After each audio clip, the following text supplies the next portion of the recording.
بسم اللہ الرحمن الرحیم۔ السلام علیکم۔ دجال یہودیوں کی نسل سے ہوگا، جس کا قد ٹھگنا ہوگا، دونوں پاؤں ٹیڑھے ہوں گے، جسم پر بالوں کی بھرمار ہوگی، رنگ سرخ یا گندمی ہوگا، سر کے بال حبشیوں کی طرح ہوں گے، ناک چونچ کی طرح ہوگی، بائیں آنکھ سے کانا ہوگا، دائیں آنکھ میں انگور کے بقدر ناخنا ہوگا، اس کے ماتھے پر کاف، الف، فے، رے لکھا ہوگا، جسے ہر مسلمان بآسانی پڑھ سکے گا۔ اس کی آنکھ سوئی ہوگی مگر دل جاگتا رہے گا۔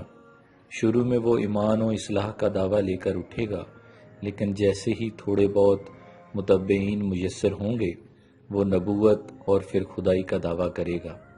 اس کی سواری بھی اتنی بڑی ہوگی کہ اس کے دونوں کانوں کی درمیانی فاصلہ 40 گز ہوگا۔ ایک قدم تا حد نگاہ مسافت کو طے کر لے گا۔ دجال پکا جھوٹا اور اعلیٰ درجے کا شعبدے باز ہوگا۔ اس کے پاس غلوں کے ڈھیر اور پانی کی نہریں ہوں گی۔ زمین میں مدفون تمام خزانے باہر نکل کر شہد کی مکھیوں کی مانند اس کے ساتھ ہو لیں گے۔ جو قبیلہ اس کی خدائی پر ایمان لائے گا، دجال اس پر بارش برسائے گا، جس کی وجہ سے کھانے پینے کی چیزیں ابل پڑیں گی، درختوں پر پھل آ جائیں گے۔ کچھ لوگوں سے آ کر کہے گا کہ اگر میں تمہارے ماں باپوں کو زندہ کر دوں تو تم کیا میری خدائی کا اقرار کرو گے؟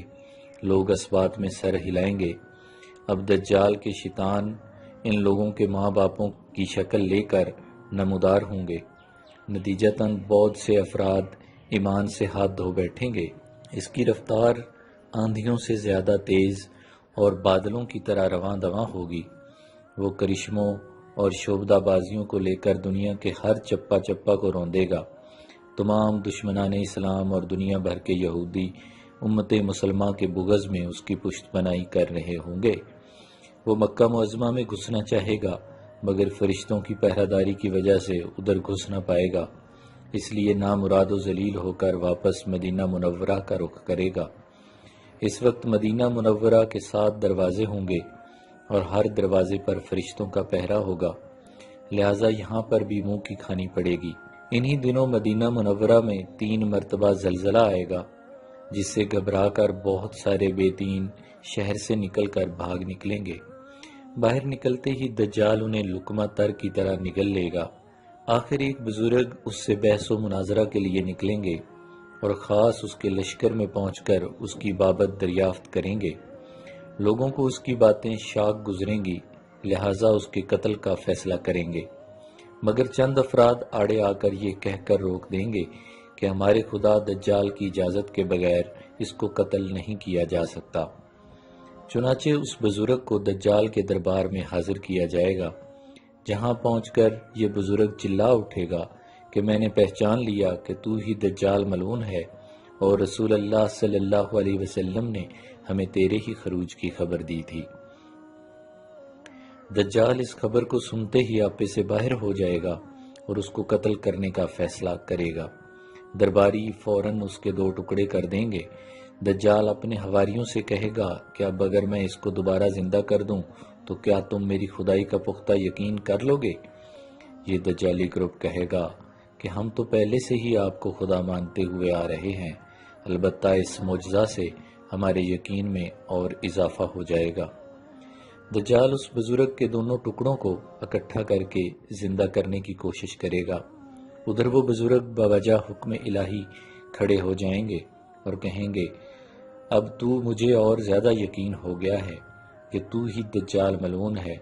وہ جھنجھلا کر دوبارہ انہیں ذبح کرنا چاہے گا، لیکن اب اس کی قدرت سلب کر لی جائے گی۔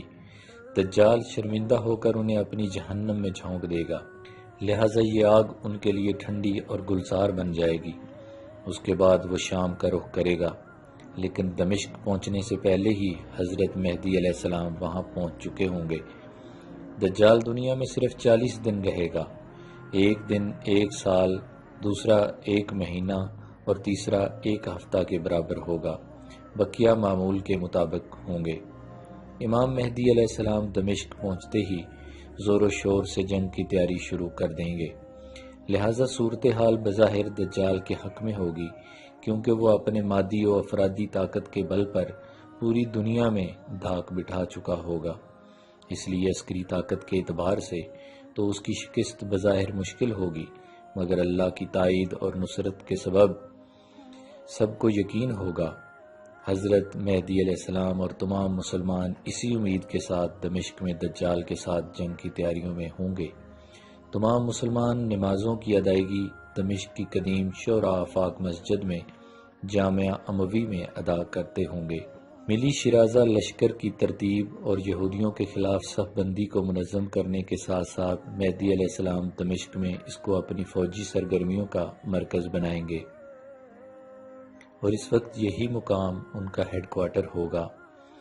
امام مہدی علیہ السلام ایک دن نماز پڑھانے کے لیے مصلی کی طرف بڑھیں گے تو عین اسی وقت حضرت عیسیٰ علیہ السلام کا نزول ہوگا۔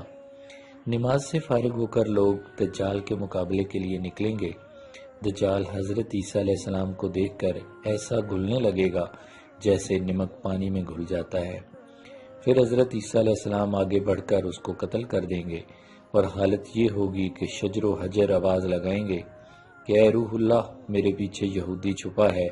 چنانچہ وہ دجال کے چیلوں میں سے کسی کو بھی نہ چھوڑیں گے۔ پھر وہ صلیب کو توڑیں گے، یعنی صلیب پرستی ختم کر دیں گے، خنزیر کو قتل کر کے جنگ کا خاتمہ کریں گے، اور اس کے بعد مال و دولت کی ایسی فراوانی ہوگی کہ اسے کوئی قبول نہ کرے گا، اور لوگ ایسے دیندار ہو جائیں گے کہ ان کے نزدیک ایک سجدہ دنیا و مافیا سے بہتر ہوگا۔ یہ ساری کہانی مسلم، ابن ماجہ، ابو داؤد، ترمذی، طبرانی، حاکم اور احمد سے لی گئی ہے۔ السلام علیکم۔ اگر ہماری کہانی پسند آئی تو ہمارے چینل کو سبسکرائب کریں